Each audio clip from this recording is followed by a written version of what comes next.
Hello साथीहरू, आज चाहिँ मैले माछा बनाउन जाँदैछु। त्यसको लागि मैले लिए 1 किलो माछा। त्यसमा चाहिँ मैले थोरै नुन, थोरै बेसार, थोरै खुर्सानीको धुलो अनि अलिकति कागतीको रस हालेर चाहिँ यसलाई चाहिँ मजाले एकछिन मसलाहरू सबै मिसाएर एकछिन यसलाई चाहिँ राखिदिएँ मैले।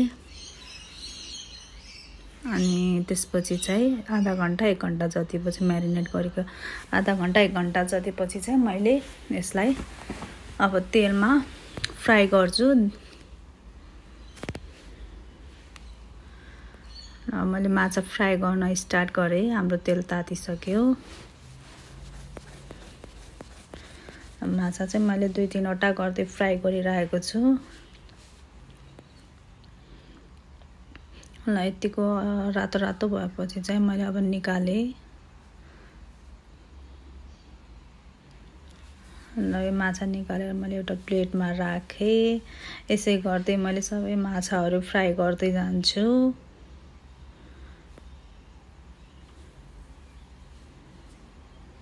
मेरो माछा पनि सबै फ्राई भएर रेडी भइसक्यो र त्यही तेलमा चाहिँ मैले मसिनो गरेर काटेको प्याज राखेँ। अनि प्याज पछि एकछिन रातो भएपछि मैले त्यसैमा बेसार हालेँ, खुर्सानीको धुलो हालेँ र एकछिन चलाएँ। त्यसपछि चाहिँ मैले लसुनको पेस्ट हालेँ। यसमा लसुनको पेस्ट हालेर पनि एकदम मजाले पाक्न दिने, चलाउने।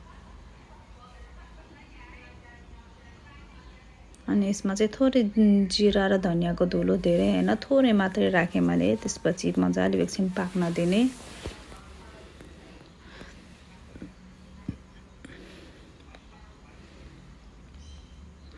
अनि त्यसपछि मैले चाहिँ 3 वटा ठुल्ठुलो साइजको टमाटरहरू लिएर त्यसलाई चाहिँ सानो मसिनो गरेर काटेको थिएँ। त्यसैलाई राखिदिएँ मैले।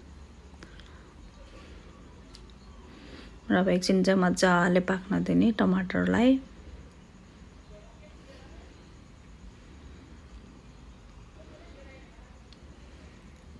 र त्यसमा चाहिँ मैले यो चाहिँ मेरो यो तोरीको धुलो हो। त्यही तोरीको धुलो चाहिँ सानो चम्चीको 2 चम्ची हालिदिएँ र यसलाई पनि मजाले पाक्न दिने। हाम्रो टमाटरको ग्रेभी चाहिँ रेडी भइसकेको छ।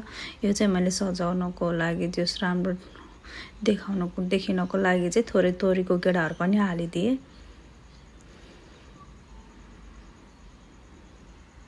र हाम्रो मसला चाहिँ अब लगभग पाकिसकेको छ। अब यसमा चाहिँ मैले अघि नै म्यारिनेट गर्दाखेरि राखेको माछाको रौँको पानीमा चाहिँ पानी मिसाएर चाहिँ यसैमा हालिदिएँ।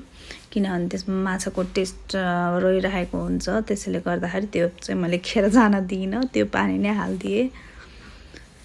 र अब चाहिँ एकछिनमा हाम्रो अब यो झोल पनि रेडी भइसक्यो। र हेर्नुहोस् त साथीहरू, कति राम्रो देखेको छ, हेर्दै खाउँ लाग्दो।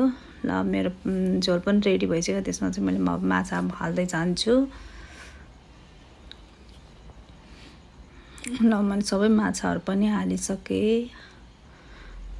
यो माछा फेरि अलि चलाउन एकदमै गाह्रो हुन्छ किनभने टुक्रिने धेरै चान्स हुन्छ। त्यही भएर बिस्तारै चलाउनु होला। मैले चाहिँ थोरै कागतीको रस पनि हालेँ। अब लगभग मेरो माछा रेडी भइसक्यो। हेर्नुहोस् त साथीहरू, कति राम्रो देखेको छ मेरो माछा, हेर्दै खाउँ लाग्दो। खाँदाखेरि पनि एकदमै मिठो नै भएको थियो।